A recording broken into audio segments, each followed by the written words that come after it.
5. दाब। दाब प्रेशर किसी सतह के एकांक क्षेत्रफल पर लगने वाले बल को दाब कहते हैं। अर्थात दाब P बराबर F/A बराबर पृष्ठ के लंबवत बल बटे पृष्ठ का क्षेत्रफल। दाब का SI मात्रक N/m² होता है, जिसे पास्कल PA भी कहते हैं। दाब एक अदिश राशि है। वायुमंडलीय दाब एटमॉस्फेरिक प्रेशर। सामान्यतया वायुमंडलीय दाब वो दाब होता है जो पारे के 76 सेंटीमीटर लंबे कॉलम के द्वारा 0 डिग्री सेल्सियस पर 45 डिग्री अक्षांश पर समुद्र तल पर लगाया जाता है। ये 1 वर्ग सेंटीमीटर अनुप्रस्थ काट वाले पारे के 76 सेंटीमीटर लंबे कॉलम के भार के बराबर होता है। वायुमंडलीय दाब का SI मात्रक बार होता है। 1 बार बराबर 10⁵ N/m²। वायुमंडलीय दाब 10⁵ न्यूटन प्रति मीटर स्क्वायर अर्थात 1 बार के बराबर होता है। पृथ्वी की सतह से ऊपर जाने पर वायुमंडलीय दाब कम होता जाता है, जिसके कारण 1. पहाड़ों पर खाना बनाने में कठिनाई होती है। 2. वायुयान में बैठे यात्री के फाउंटेन पेन से स्याही रिस जाती है। वायुमंडलीय दाब को बैरोमीटर से मापा जाता है। इसकी सहायता से मौसम संबंधी पूर्व अनुमान भी लगाया जा सकता है। बैरोमीटर का पाठ्यांक जब एकाएक नीचे गिरता है तो आंधी आने की संभावना होती है। बैरोमीटर का पाठ्यांक जब धीरे धीरे नीचे गिरता है तो वर्षा होने की संभावना होती है। बैरोमीटर के पाठ्यांक जब धीरे धीरे ऊपर चढ़ता है तो दिन साफ रहने की संभावना होती है। द्रव में दाब प्रेशर इन लिक्विड।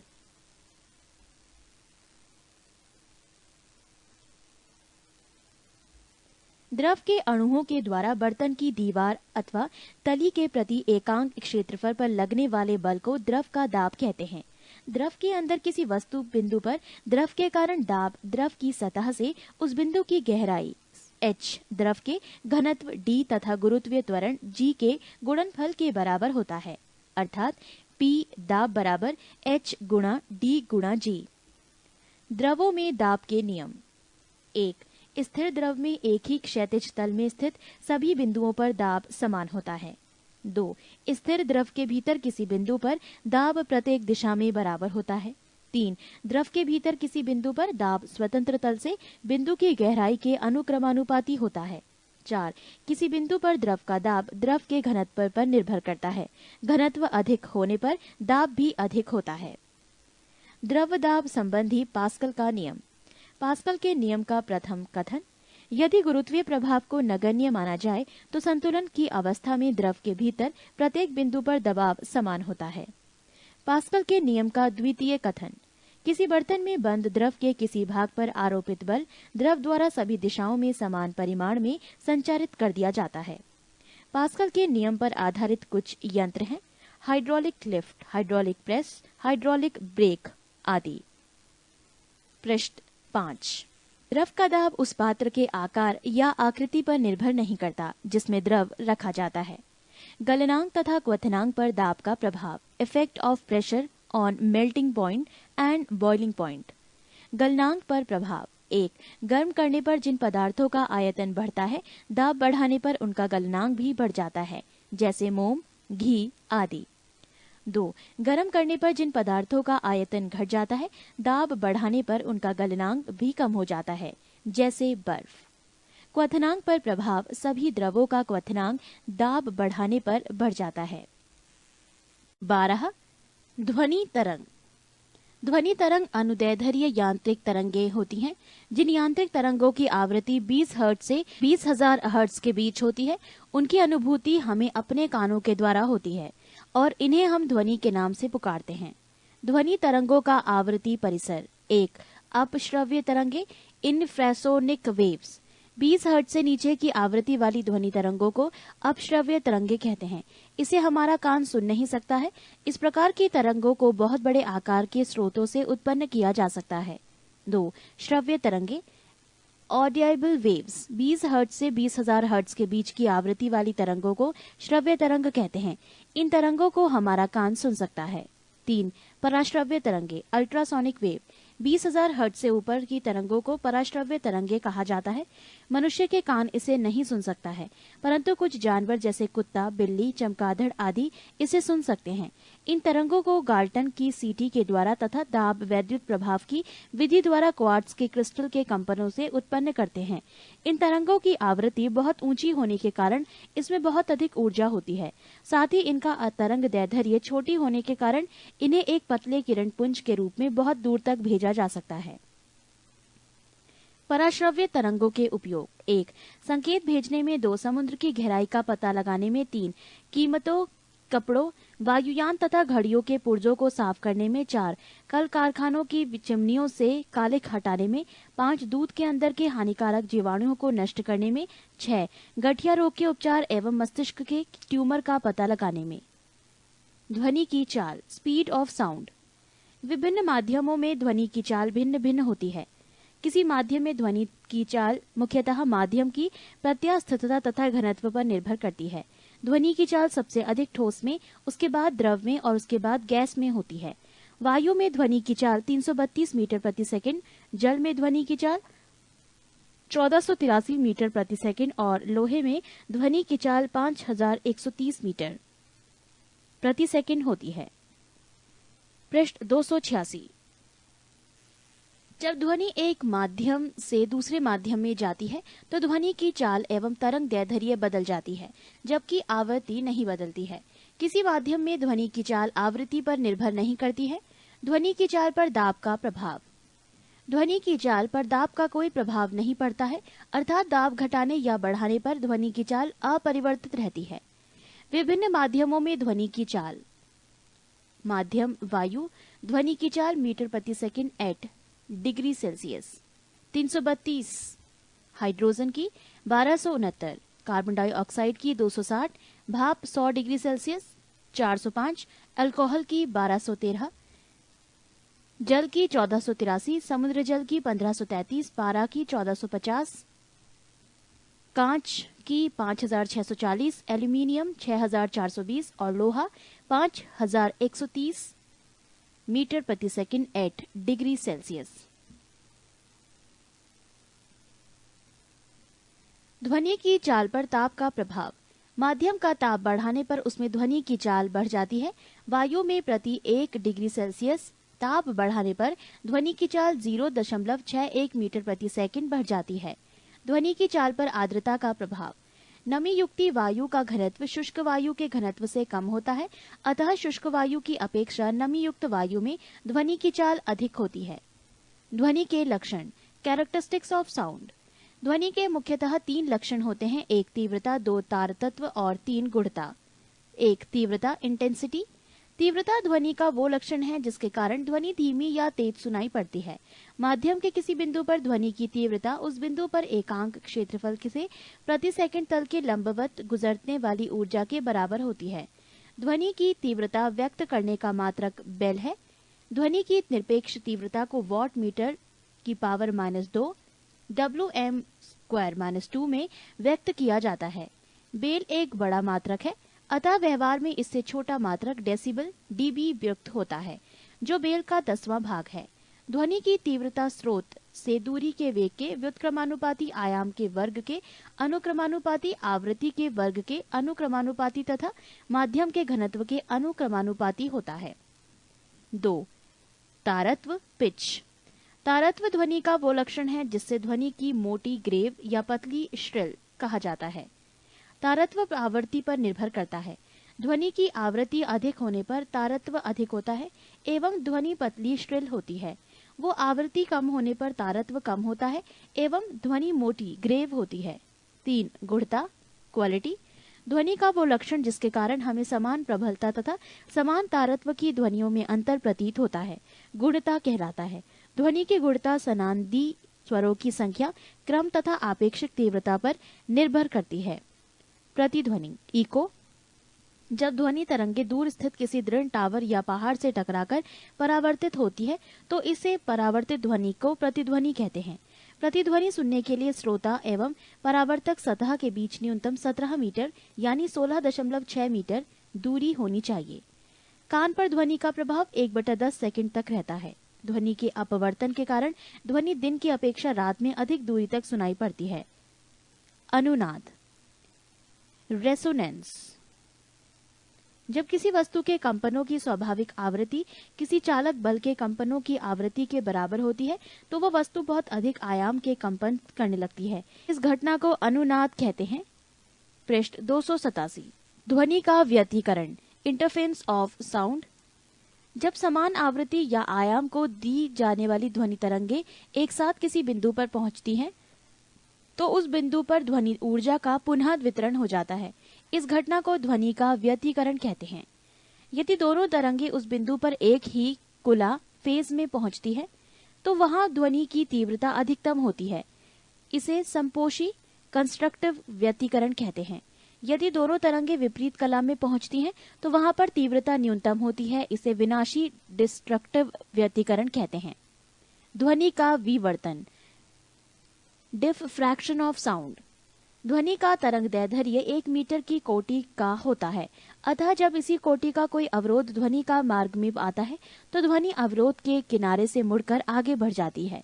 इस घटना को ध्वनि का विवर्तन कहते हैं। डॉपलर प्रभाव, डॉपलर्स इफेक्ट। जब किसी ध्वनि स्रोत एवं श्रोता के बीच आपेक्षिक गति होती है तो श्रोता को ध्वनि की आवृत्ति उसकी वास्तविक आवृत्ति से अलग सुनाई पड़ती है। इसे ही डॉपलर प्रभाव कहते हैं। मैक संख्या, किसी माध्यम में किसी पिंड की चाल तथा उसी माध्यम में ताप एवं दाब की उन्हीं परिस्थितियों में ध्वनि की चाल के अनुपात को उस वस्तु की उस माध्यम में मैक संख्या कहते हैं। यदि मैक संख्या 1 से अधिक है तो पिंड की चाल पराध्वनिक सुपरसोनिक कहलाती है। यदि मैक संख्या 5 से अधिक है तो ध्वनि की चाल अति पराध्वनिक हाइपरसोनिक कहलाती है। प्रघाती तरंग, शॉक वेव्स। जब पिंड की चाल पराध्वनिक हो जाती है तो वो अपने पीछे माध्यम में शंक्वाकार विक्षोभ छोड़ती है। इस विक्षोभ के संचरण को ही प्रघाती तरंग कहते हैं। तरंग गति, वेव मोशन। किसी कारक द्वारा उत्पन्न विक्षोभ के आगे बढ़ने की प्रक्रिया को तरंग गति कहते हैं। कंपन की कला, फेज ऑफ वाइब्रेशन। आवर्त गति में कंपन करते हुए किसी कण की किसी क्षण पर स्थिति तथा गति की दिशा को जिस राशि द्वारा निरूपित किया जाता है उसे उसी क्षण पर के कंपन की कला कहते हैं। निम्न तरंगे विद्युत चुंबकीय नहीं है। 1 कैथोड किरणें, 2 कैनाल किरणें, 3 अल्फा किरणें, 4 बीटा किरणें, 5 ध्वनि तरंगे, 6 पराश्रव्य तरंगे। आयाम, एम्पलीट्यूड। दोलन करने वाली वस्तु अपनी साम्य स्थिति को किसी भी ओर जितनी अधिक से अधिक दूरी तक जाती है उस दूरी को दोलन का आयाम कहते हैं।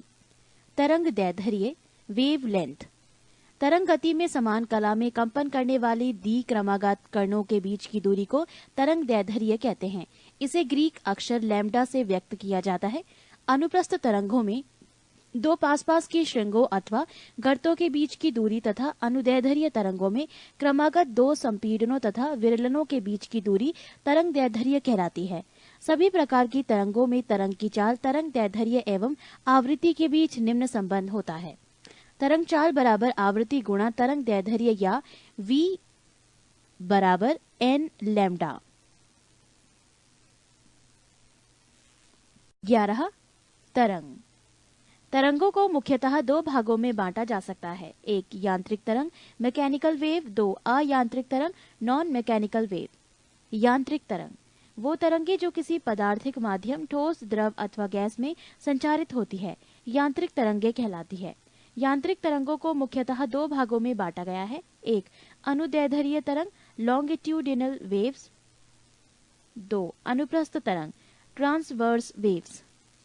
पृष्ठ 284। अनुदैर्ध्य तरंग, जब तरंग गति की दिशा माध्यम के कणों के कंपन करने की दिशा के अनुदिश या समांतर होती है तो ऐसी तरंग के अनुदैर्ध्य तरंग कहते हैं। ध्वनि अनुदैर्ध्य तरंग का उदाहरण है। अनुप्रस्थ तरंग, जब तरंग गति की दिशा माध्यम के कणों के कंपन करने की दिशा के लंबवत होती है तो इस प्रकार की तरंगों को अनुप्रस्थ तरंग कहते हैं। अयांत्रिक तरंग या विद्युत चुंबकीय तरंग, इलेक्ट्रोमैग्नेटिक वेव्स, वैसी तरंगे जिसके संचरण के लिए किसी माध्यम की आवश्यकता नहीं होती है, अर्थात तरंगे निर्वात में भी संचारित हो सकती हैं, उन्हें विद्युत चुंबकीय या अयांत्रिक तरंग कहते हैं। सभी विद्युत चुंबकीय तरंग एक ही चाल से चलती है जो प्रकाश की चाल के बराबर होती है। सभी विद्युत चुंबकीय तरंग फोटोन की बनी होती हैं। विद्युत चुंबकीय तरंगों का तरंग दैर्ध्य परिसर 10 की पावर -14 मीटर से लेकर 10 की पावर 4 मीटर तक होता है। विद्युत चुंबकीय तरंगों के गुण: 1. ये उदासीन होती हैं। 2. ये अनुप्रस्थ होती हैं। 3. ये प्रकाश के वेग से गमन करती है। 4. इसके पास ऊर्जा एवं संवेग होती है। 5. इसकी अवधारणा मैक्सवेल के द्वारा प्रतिपादित किया गया। प्रमुख विद्युत चुंबकीय तरंगे: 1. गामा किरणें, विद्युत चुंबकीय तरंगे। खोजकर्ता बैकुरल, तरंग दैर्ध्य परिसर 10 की पावर -14 मीटर से 10 की पावर -10 मीटर। आवृत्ति परिसर हर्ट्ज, 10 की पावर 20 से 10 की पावर 18 तक। उपयोग: इसके वेधन क्षमता अत्यधिक होती है। इसका उपयोग नाभिकीय अभिक्रिया तथा कृत्रिम रेडियोधर्मिता में की जाती है। 2. विद्युत चुंबकीय तरंगे, एक्स किरणें। खोजकर्ता रॉन्जन, तरंग दैर्ध्य 10 की पावर -10 मीटर से 10 की पावर -8 मीटर तक। आवृत्ति परिसर 10 की पावर 18 से 10 की पावर 16 तक। उपयोग: चिकित्सा एवं औद्योगिक क्षेत्र में इसका उपयोग किया जाता है। 3. पराबैंगनी किरणें। खोजकर्ता रिटर, तरंग दैर्ध्य परिसर 10 की पावर -8 मीटर से 10 की पावर -7 मीटर तक। आवृत्ति परिसर 10 की पावर 14 तक। उपयोग: सिकाई करने, प्रकाश वैद्युत प्रभाव को उत्पन्न करने, बैक्टीरिया को नष्ट करने में किया जाता है। 4. दृश्य विकिरण। खोजकर्ता न्यूटन, तरंग दैर्ध्य परिसर 3.9 गुणा 10 की पावर -7 मीटर से 7.8 गुणा 10 की पावर -7 मीटर तक। आवृत्ति 10 की पावर 14 से 10 की पावर 12 तक। उपयोग: इससे हम वस्तुएं दिखलाई पड़ती है। 5. अवरक्त विकिरण। खोजकर्ता हर्शेल, तरंग दैर्ध्य परिसर 7.8 गुणा 10 की पावर -7 से 10 की पावर -3 मीटर तक। आवृत्ति परिसर हर्ट्ज, 10 की पावर 12 से 10 की पावर 10 हर्ट्ज तक। उपयोग: ये किरणें ऊष्मीय विकिरण है। ये जिस वस्तु पर पड़ती हैं उसका ताप बढ़ जाता है। इसका उपयोग कोहरे में फोटोग्राफी करने एवं रोगियों की सेकाई करने में किया जाता है। 6. लघु रेडियो तरंगे या हर्ट्जियन तरंगे। खोजकर्ता हेनरिक हर्ट्ज, तरंग दैर्ध्य परिसर 10 की पावर -3 मीटर से 1 मीटर तक। आवृत्ति परिसर 10 की पावर 10 से 10 की पावर 8 तक। उपयोग: रेडियो, टेलीविजन एवं टेलीफोन में इसका उपयोग होता है। 7. विद्युत चुंबकीय तरंगे, दीर्घ रेडियो तरंगे। खोजकर्ता मार्कोनी, तरंग दैर्ध्य परिसर 1 मीटर से 10 की पावर 4 मीटर तक। आवृत्ति परिसर हर्ट्ज में 10 की पावर 6 से 10 की पावर 4 हर्ट्ज तक। उपयोग: रेडियो एवं टेलीविजन में उपयोग होता है। नोट: 10 की पावर -3 मीटर से 10 की पावर -2 मीटर की तरंगे सूक्ष्म तरंगे कहलाती हैं। पृष्ठ 285। 10. सरल आवर्त गति। आवर्त गति, पीरियोडिक मोशन। एक निश्चित पथ पर गति करती वस्तु जब एक निश्चित समय अंतराल के पश्चात बार बार अपनी पूर्व गति को दोहराती है तो इस प्रकार की गति को आवर्त गति कहते हैं। दोलन गति, ऑस्कालेटरी मोशन। किसी पिंड की साम्य स्थिति के इधर उधर गति करने को दोलन अथवा काल्पनिक गति कहते हैं। एक दोलन या एक कंपन, दोलन करने वाले कण का अपनी साम्य स्थिति के एक ओर जाना, फिर साम्य स्थिति में वापस आकर दूसरी ओर जाना और पुनः साम्य स्थिति में वापस लौटना एक दोलन या कंपन कहलाता है। आवर्तकाल, टाइम पीरियड। एक दोलन पूरा करने के समय को आवर्तकाल कहते हैं। आवृत्ति, फ्रीक्वेंसी। कंपन करने वाली वस्तु एक सेकंड में जितना कंपन करती है उसे उसकी आवृत्ति कहते हैं। इसका एसआई मात्रक हर्ट्ज होता है। यदि आवृत्ति n तथा आवर्तकाल t हो तो n बराबर I/t होता है। सरल आवर्त गति, सिंपल हार्मोनिक मोशन। यदि कोई वस्तु एक सरल रेखा पर मध्यमान स्थिति, मीन पोजीशन के इधर उधर इस प्रकार की गति करे कि वस्तु का त्वरण मध्यमान स्थिति से वस्तु के विस्थापन के अनुक्रमानुपाती हो तथा त्वरण की दिशा मध्यमान स्थिति की ओर हो तो उसकी गति सरल आवर्त गति कहलाती है। पृष्ठ 283। सरल आवर्त गति की विशेषताएं। सरल आवर्त गति करने वाला कण जब अपनी मध्यमान स्थिति से गुजरता है तो 1. उस पर कोई बल कार्य नहीं करता है। 2. उसका त्वरण शून्य होता है। 3. वेग अधिकतम होता है। 4. गतिज ऊर्जा अधिकतम होती है। 5. स्थितिज ऊर्जा शून्य होती है। सरल आवर्त गति करने वाला कण जब अपनी गति के अंत बिंदुओं से गुजरता है तो 1. उसका त्वरण अधिकतम होता है। 2. उस पर कार्य करने वाला प्रत्यानयन बल अधिकतम होता है। 3. गतिज ऊर्जा शून्य होती है। 4. स्थितिज ऊर्जा अधिकतम होती है।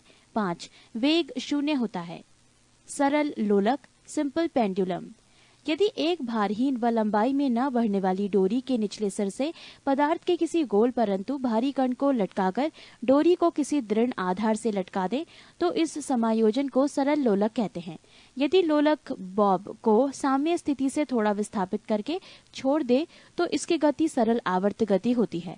यदि डोरी का प्रभावी लंबाई I एवं गुरुत्वीय त्वरण G हो तो सरल लोलक का आवर्तकाल T बराबर 2 पाई ब्रैकेट L/G होता है। इसे निम्न निष्कर्ष निकलते हैं।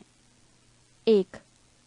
T directly proportional bracket L अर्थात लंबाई बढ़ने पर T बढ़ जाएगा। यही कारण है कि यदि कोई लड़की झूला झूलते झूलते खड़ी हो जाए तो उसका गुरुत्व केंद्र ऊपर उठ जाएगा और प्रभावी लंबाई घट जाएगी, जिससे झूले का आवर्तकाल घट जाएगा, अर्थात झूला जल्दी जल्दी दोलन करेगा। 2. आवर्तकाल लोलक के द्रव्यमान पर निर्भर नहीं करता है, अतः झूलने वाली लड़की की बगल में कोई दूसरी लड़की आकर बैठ जाए तो आवर्तकाल पर कोई प्रभाव नहीं पड़ेगा। 3. T directly proportional bracket L/G, यानी किसी लोलक घड़ी को पृथ्वी तल से ऊपर या नीचे ले जाया जाए तो घड़ी का आवर्तकाल T बढ़ जाता है, अर्थात घड़ी सुस्त हो जाती है, क्योंकि पृथ्वी तल से ऊपर या नीचे जाने पर G का मान कम होता है। 4. यदि लोलक घड़ी को उपग्रह पर ले जाएं तो वहां भारहीनता के कारण G बराबर O, अतः घड़ी का आवर्तकाल T अनंत हो जाएगा, अतः उपग्रह में लोलक घड़ी काम नहीं करेगी। गर्मियों में लोलक की लंबाई I बढ़ जाएगी तो उसका आवर्तकाल T भी बढ़ जाएगा, अतः घड़ी सुस्त हो जाएगी। सर्दियों में I कम हो जाने पर T भी कम हो जाएगा और लोलक घड़ी तेज चलने लगेगी। चंद्रमा पर लोलक घड़ी को ले जाने पर उसका आवर्तकाल बढ़ जाएगा, क्योंकि चंद्रमा पर G का मान पृथ्वी के G के मान का 1/6 गुना है। 9. प्रत्यास्थता। प्रत्यास्थता इलास्टिसिटी। प्रत्यास्थता पदार्थ का वो गुण है जिसके कारण वस्तु उस पर लगाए गए बाह्य बल से उत्पन्न किसी भी प्रकार के परिवर्तन का विरोध करती है तथा जैसे ही बल हटा लिया जाता है वह अपनी पूर्व अवस्था में वापस आ जाती है। प्रत्यास्थता की सीमा इलास्टिक लिमिट, विरूपक बल के परिमाण की वो सीमा जिससे कम बल लगाने पर पदार्थ में प्रत्यास्थता का गुण बना रहता है तथा जिससे अधिक बल लगाने पर पदार्थ का प्रत्यास्थता का गुण समाप्त हो जाता है, प्रत्यास्थता की सीमा कहलाती है। विकृति स्ट्रेन। किसी तार पर विरूपक बल लगाने पर उसकी प्रारंभिक लंबाई L में वृद्धि I होती है तो I/L को विकृति कहते हैं। प्रतिबल स्ट्रेस। प्रति एकांक क्षेत्रफल पर लगाए गए बल को प्रतिबल कहते हैं। प्रत्यास्थता का यंग मापांक यंग्स मॉड्यूल्स ऑफ इलास्टिसिटी। प्रतिबल और विकृति के अनुपात को तार के पदार्थ की प्रत्यास्थता का यंग मापांक कहते हैं। हुक का नियम हुक्स लॉ। प्रत्यास्थता की सीमा में किसी वस्तु में उत्पन्न विकृति उस पर लगाए गए प्रतिबल के अनुक्रमानुपाती होती है, अर्थात प्रतिबल अनुक्रमानुपाती विकृति या प्रतिबल बटे विकृति बराबर E। कोष्ठक में एक नियतांक बराबर प्रत्यास्थता का गुणांक।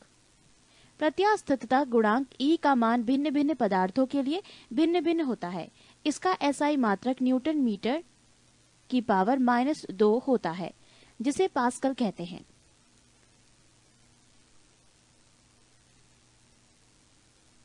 यंग का प्रत्यास्थता गुणांक Y बराबर अनुदैर्ध्य प्रतिबल बटे अनुदैर्ध्य विकृति।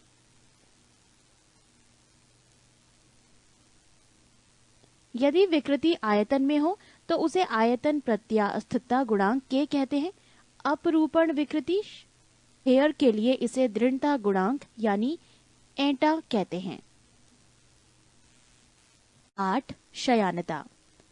शयान बल विस्काउस फोर्स।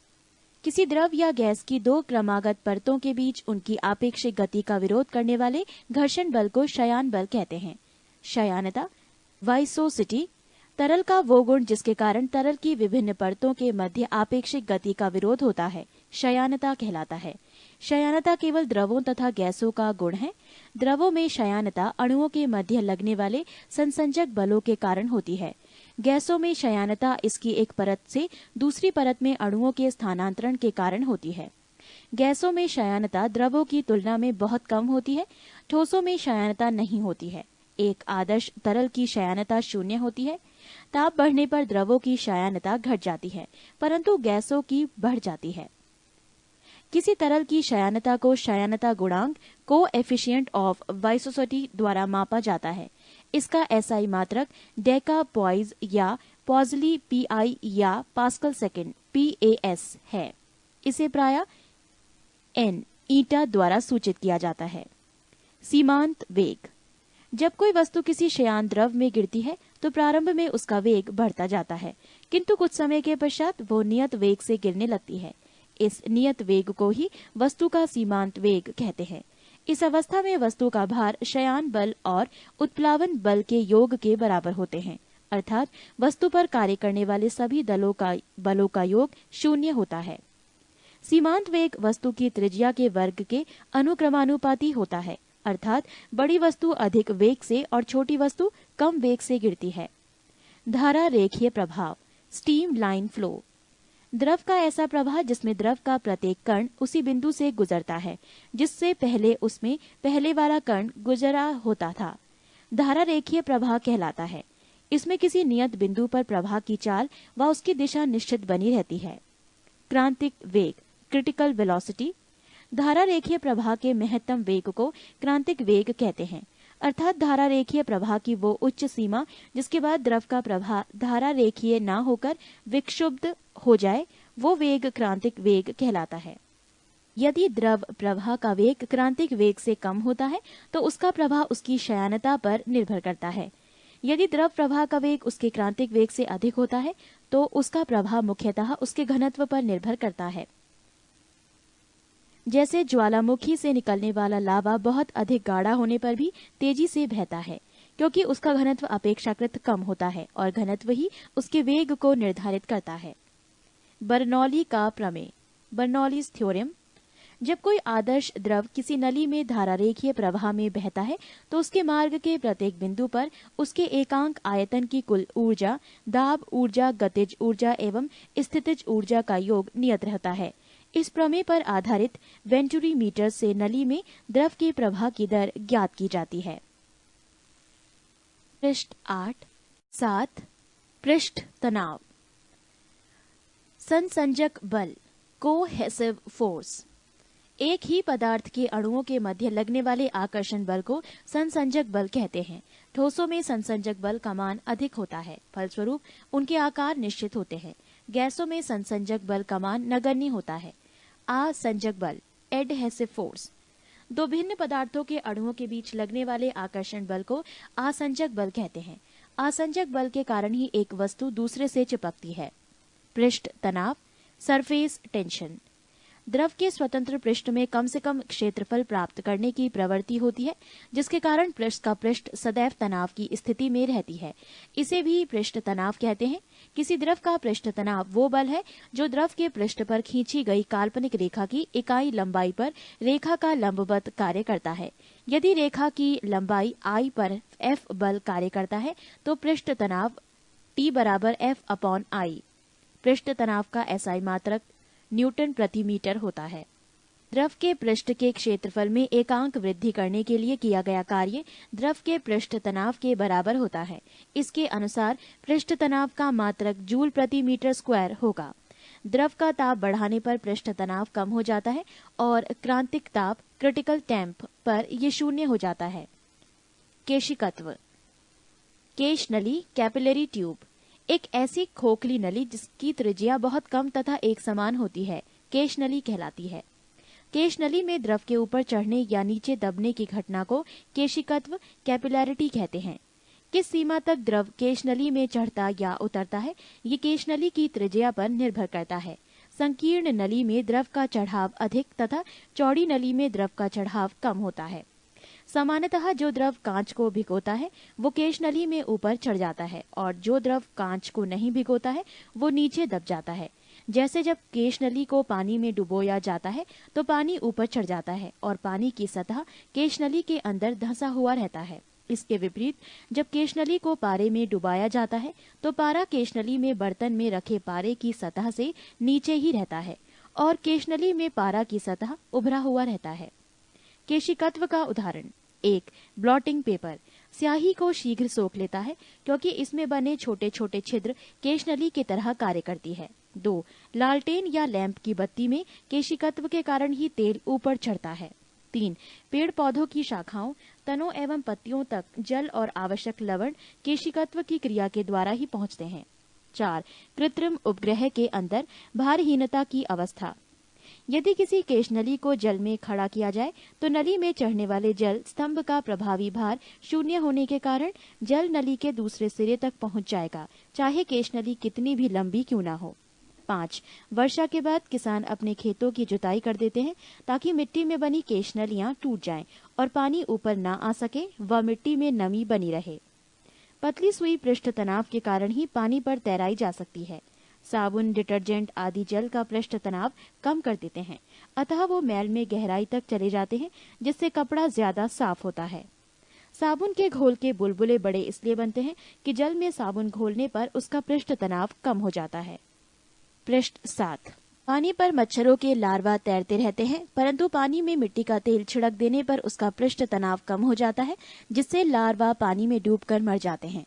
गरम सूप स्वादिष्ट लगता है क्योंकि गरम द्रव का पृष्ठ तनाव कम होता है, अतः वो जीभ के ऊपर सभी भागों में अच्छी तरह फैल जाता है। 6. प्लवन उत्प्लावक बल बियोयांट फोर्स द्रव का वो गुण जिसके कारण वो वस्तुओं पर ऊपर की ओर एक बल लगाता है उसे उत्क्षेप या उत्प्लावक बल कहते हैं। ये बल वस्तुओं द्वारा हटाए गए द्रव के गुरुत्व केंद्र पर कार्य करता है, जैसे उत्प्लावन केंद्र सेंटर ऑफ ब्योयांसी कहते हैं। इसका अध्ययन सर्वप्रथम आर्किमिडीज ने किया था। आर्किमिडीज का सिद्धांत: जब कोई वस्तु किसी द्रव में पूरी अथवा आंशिक रूप से डुबोई जाती है तो उसके भार में कमी का आभास होता है। भार में ये आभासी कमी वस्तु द्वारा हटाए गए द्रव के भार के बराबर होती है। प्लवन का नियम: 1. संतुलित अवस्था में तैरने पर वस्तु अपने भार के बराबर द्रव विस्थापित करती है। 2. ठोस का गुरुत्व केंद्र तथा हटाए गए द्रव का गुरुत्व केंद्र दोनों एक ही ऊर्ध्वाधर रेखा में होने चाहिए। घनत्व डेंसिटी द्रव्यमान बटे आयतन, इसका एसआई मात्रक किलोग्राम मीटर की पावर -3 होता है। आपेक्षिक घनत्व रिलेटिव डेंसिटी वस्तु का घनत्व बटे 4 डिग्री सेल्सियस पर पानी का घनत्व। आपेक्षिक घनत्व एक अनुपात है, अतः इसका कोई मात्रक नहीं होता है। आपेक्षिक घनत्व को हाइड्रोमीटर से मापा जाता है। सामान्य जल की अपेक्षा समुद्री जल का घनत्व अधिक होता है, इसीलिए उसमें तैरना आसान होता है। जब बर्फ पानी में तैरती है तो उसके आयतन का 1/10 भाग पानी के ऊपर रहता है। किसी बर्तन में पानी भरा है और उस पर बर्फ तैर रही है। जब बर्फ पूरी तरह पिघल जाएगी तो पात्र में पानी का तल बढ़ता नहीं है, पहले के समान ही रहता है। दूध की शुद्धता दुग्ध मापी लैक्टोमीटर से मापी जाती है। मिथ केंद्र मेटा सेंटर तैरती हुई वस्तु द्वारा विस्थापित द्रव के गुरुत्व केंद्र को उत्प्लावन केंद्र कहते हैं। उत्प्लावन केंद्र से जाने वाली ऊर्ध्व रेखा जिस बिंदु पर वस्तु के गुरुत्व केंद्र से जाने वाली प्रारंभिक ऊर्ध्व रेखा को काटती है उसे मिथ केंद्र कहते हैं। तैरने वाली वस्तु के स्थायी संतुलन के लिए शर्तें: 1. मिथ केंद्र गुरुत्व केंद्र के ऊपर होना चाहिए। 2. वस्तु का गुरुत्व केंद्र तथा हटाए गए द्रव का गुरुत्व केंद्र अर्थात उत्प्लावन केंद्र दोनों को एक ही ऊर्ध्वाधर रेखा में होना चाहिए। पृष्ठ 6